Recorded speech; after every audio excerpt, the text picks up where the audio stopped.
தெய்வம் நீ என்று உணர் யூடியூப் சேனல் உங்களை அன்புடன் வரவேற்கிறது.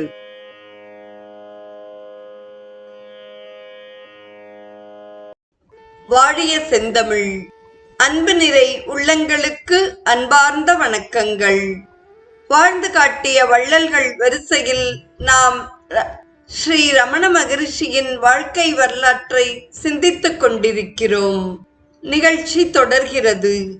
ஆங்கில இலக்கண புத்தகத்தின் சில பகுதிகளை 3 முறை எழுதும் தண்டனையை பெற்றான் வெங்கடராமன். அதன்படி 2 முறை எழுதி முடித்த நிலையில் வெங்கடராமனுக்கு விரக்தியும் வெறுப்பும் மேலிட்டது. இலக்கண புத்தகம், பேனா ஆகியவற்றை வெங்கடராமன் வீசி எறிந்தான். அச்செயலை கண்ட அண்ணன் நாகசாமி பெரிதும் கடிந்து கொண்டார். அதனை பொருட்படுத்தாத வெங்கடராமன் அடுத்த நடவடிக்கை குறித்து சிந்தித்தான். அருணாச்சலம் குறித்த நினைப்பு மேலிட்டது. இனி அருணாச்சலத்தை நோக்கி புறப்பட வேண்டியதுதான் என்ற திடமான தீர்மானமான முடிவிற்கு வந்தான். அன்றைய சூழ்நிலை அவனுக்கு சாதகமாகவே அமைந்தது.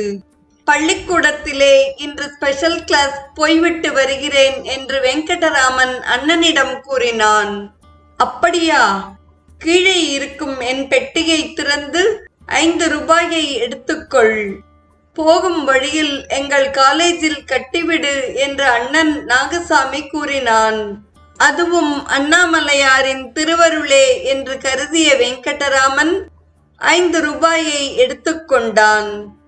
ரயில் மார்க்கங்கள் குறித்த ஒரு வரைபடத்தை பார்த்ததில் திருவண்ணாமலை பயணத்திற்கு 3 ரூபாய் போதும் என்று தெரிந்தது. நான் என் தகப்பனாரை தேடிக்கொண்டு அவருடைய உத்தரவுப்படி இவ்விடத்தை விட்டு கிளம்பிவிட்டேன். நல்ல காரியத்திற்கே புறப்படுவதால் எவரும் விசனப்பட வேண்டாம். பணமும் செலவு செய்ய வேண்டாம். உன் சம்பளத்தை இன்னும் செலுத்தவில்லை. இதோடு 2 ரூபாய் கூட இருக்கிறது என்று அண்ணனுக்கு ஒரு கடிதத்தை எழுதி வைத்தான் வெங்கடராமன். அவசரமாக மதுரை ரயில் நிலையத்திற்கு சென்றான். அன்று தெய்வாதீனமாக ரயில் சற்று காலதாமதமாக வந்தது. திண்டிவனத்திற்கு பயணச்சீட்டு வாங்கினான். ஒருவாறு விடுதலை பெற்ற உணர்வோடு வண்டியில் ஏறி அமர்ந்தான். வண்டியும் புறப்பட்டது. தொடர்வது அருணாச்சல மகிமை குறித்ததாகும்.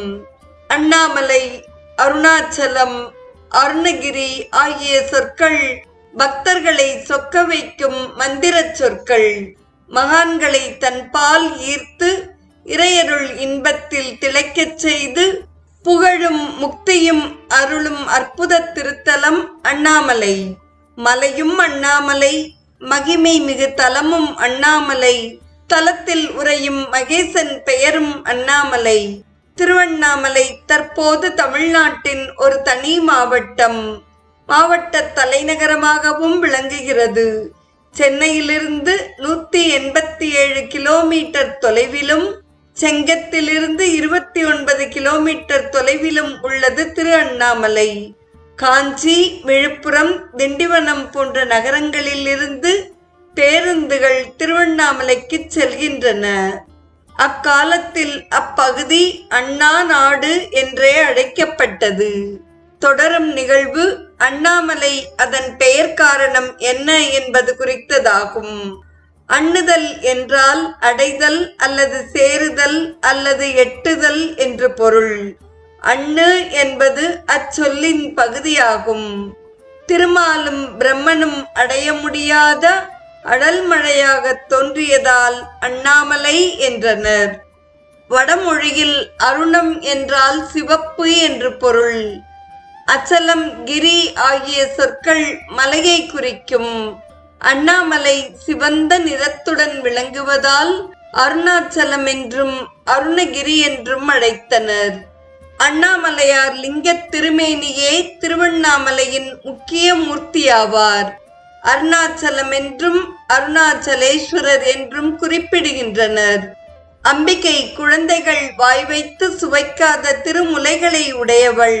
சரவண பொய்கையில் முருகனுக்கும் சீர்காழி குளக்கரையில் திருஞான சம்பந்த குழந்தைக்கும் தனது திருமுலை பாலை தங்க கிண்ணத்தில் கறந்து கொடுத்தவள் அம்பிகை. பீத்தம் என்றால் பருகுதம் என்று பொருள். அபீத்தம் என்றால் பருகாதது என்பது பொருள். குச்சம் என்றால் திருமுலை. வாய் வைத்து பருகாத உண்ணாத திருமுலைகளை உடையவள் என்ற பொருளில் உண்ணாமுலை அம்பிகை என்றனர். நகரத்தார் பெருமக்கள் தங்கள் பெண்களுக்கு உண்ணாமுலை என்று பெயர் சூட்டி மகிழ்கின்றனர். சிவபெருமானுக்கு அஷ்டமூர்த்தி என்ற பெயரும் உண்டு. அண்ணாமலை அஷ்டகோண அதாவது எண்கோண வடிவத்தில் அமைந்துள்ளது.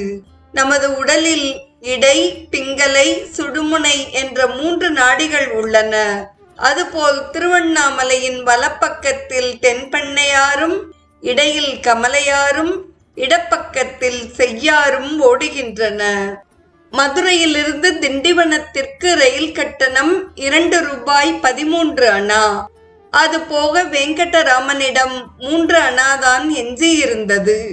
திண்டிவனத்திலிருந்து திருவண்ணாமலை மிகவும் அருகில் இருக்குமென்று வெங்கடராமன் கருதினான்.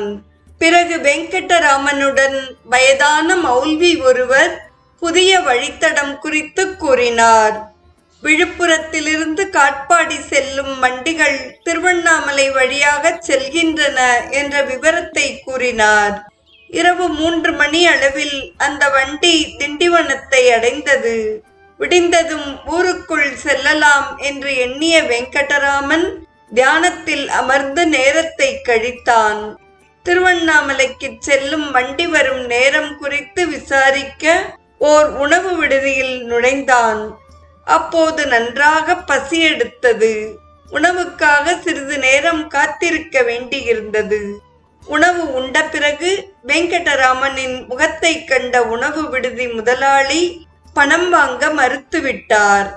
தொடரும் நிகழ்வு அரையணி நல்லூரில் கண்ட ஜோதி குறித்ததாகும். மீதமிருந்த சில்லறை அரையணி நல்லூர் வரை செல்லும் அளவிற்கே இருந்தது. அங்கே இறங்கி நடந்து திருவண்ணாமலைக்கு செல்ல தீர்மானித்தான். மாலை நேரத்தில் அரையணி நல்லூரில் இறங்கி மலைக்கோவில் ஈசனை தரிசிக்கச் சென்றான் வெங்கடராமன். அங்கு ஒரு ஜோதி தோன்றியது.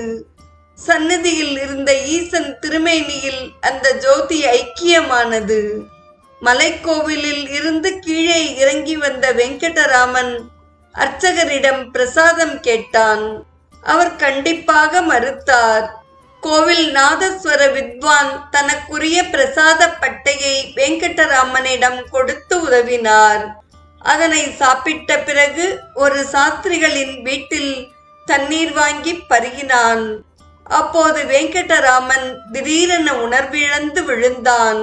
அதனை கண்ட முத்துகிருஷ்ண பாகவதர் என்பவர் வெங்கடராமனை தனது இல்லத்திற்கு அழைத்துச் சென்றார்.